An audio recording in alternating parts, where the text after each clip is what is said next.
नमस्कार, प्रभा साक्षी देख रहे हैं आप। मैं हूं आपके साथ अंकित सिंह। वक्त संसद डायरी का है।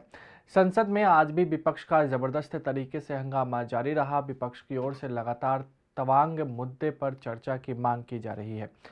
आज के दिन की कार्यवाही शुरू होते ही लोकसभा और राज्यसभा में विपक्षी दलों ने वॉकआउट कर दिया। इसके अलावा कांग्रेस सांसद प्रमोद तिवारी ने राजनीतिक प्रतिद्वंदी और अन्य के खिलाफ सीबीआई, ईडी और अन्य सरकारी एजेंसियों के दुरुपयोग पर चर्चा के लिए नोटिस दिया था। साथ ही साथ आज संसद में बिहार में शराब कांड का मुद्दा भी जोर शोर से उठा। भाजपा सांसदों ने इस मामले में केंद्र सरकार से हस्तक्षेप की मांग की। दूसरी ओर आज संसद में पेट्रोल और डीजल की कीमतों का मुद्दा भी विपक्ष की ओर से उठाया गया। संसद में आज भी कई मुद्दों पर वार पलटवार का दौर देखने को मिला। राज्यसभा में ग्लोबल वार्मिंग पर चर्चा हुई है। वहीं तेलंगाना राष्ट्र समिति के एक सांसद ने देश में सभी चुनाव एक साथ कराने की मांग कर दी।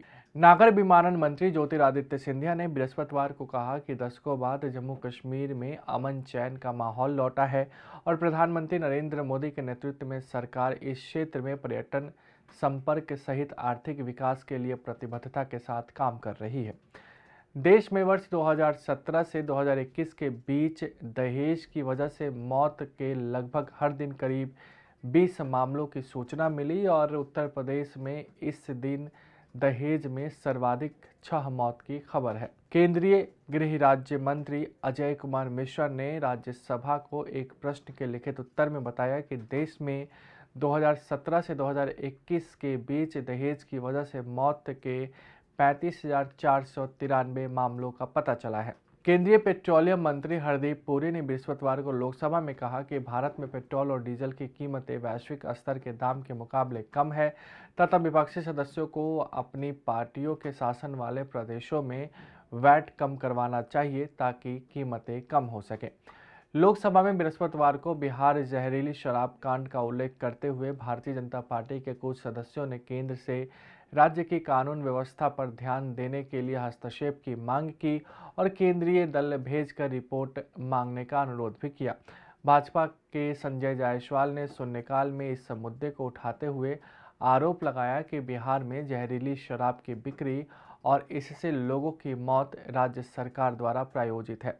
दूसरी ओर इस मुद्दे को लेकर सारण से सांसद राजीव प्रताप रूढ़ी ने भी नीतीश सरकार पर जबरदस्त तरीके से निशाना साधा और कहीं न कहीं इस मामले को लेकर बिहार सरकार को ही जिम्मेदार बता दिया। विधि एवं न्याय मंत्री किरेन रिजिजू ने बृहस्पतिवार को संसद में कहा कि देश की विभिन्न अदालतों में लंबित मामलों की संख्या 5 करोड़ की संख्या को छूने वाली है और सरकार ने इसमें कमी लाने के लिए कई कदम उठाए हैं, लेकिन न्यायाधीशों की नियुक्ति के संबंध में उसके पास सीमित अधिकार हैं।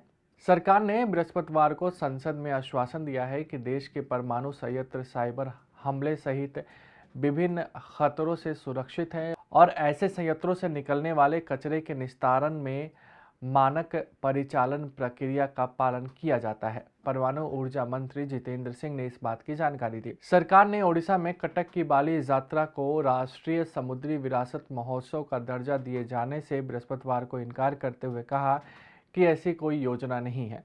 संस्कृति मंत्री जी किशन रेड्डी ने एक सवाल के जवाब में राज्यसभा में इस बात की जानकारी दी।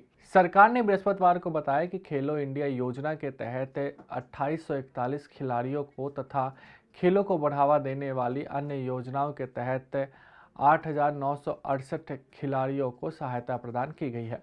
युवा कार्यक्रम और खेल मंत्री अनुराग ठाकुर ने ये जानकारी दी है। भारतीय जनता पार्टी के सांसद दिनेश लाल यादव निरहुआ ने बृहस्पतिवार को लोकसभा में कहा कि भारतीय सेना में अहिर रेजिमेंट की मांग लंबे समय से चल रही है और जिस दिन इसका गठन हो जाएगा, चीन की रूह कांप जाएगी। जनजातीय कार्य मंत्री अर्जुन मुंडा ने बृहस्पतिवार को कहा कि प्रधानमंत्री नरेंद्र मोदी के नेतृत्व वाली सरकार देश के सुदूरवर्ती क्षेत्रों में रहने वाले लोगों को जोड़ने और उन तक सुविधाएं पहुंचाने को प्रतिबद्ध है और तमिलनाडु की जो जनजातियों को अनुसूचित जनजाति की सूची में डालने वाला विधेयक इसका प्रमाण है। लोकसभा में कांग्रेस के नेता अधीर रंजन चौधरी ने भारत सरकार पर चीन का आक्रामक रुख होने के बावजूद उससे आयात बढ़ाने का आरोप लगाते हुए इस मामले में सदन में श्वेत पत्र पेश करने की मांग कर दी। चौधरी ने सदन में शून्यकाल में इस मुद्दे को उठाते हुए एक अखबार की खबर का हवाला देते हुए कहा कि पिछले दिनों दिल्ली के अखिल भारतीय आयुर्विज्ञान संस्थान में साइबर हमला चीन से होने की बात का दावा किया जा रहा है। अगर आप भी लेना चाहते हैं देश दुनिया की तमाम जानकारी तो आज ही सब्सक्राइब करें हमारे चैनल को। साथ ही नीचे दिए बेल आइकन को जरूर दबाएं ताकि हर अपडेट आप तक पहुंच सके।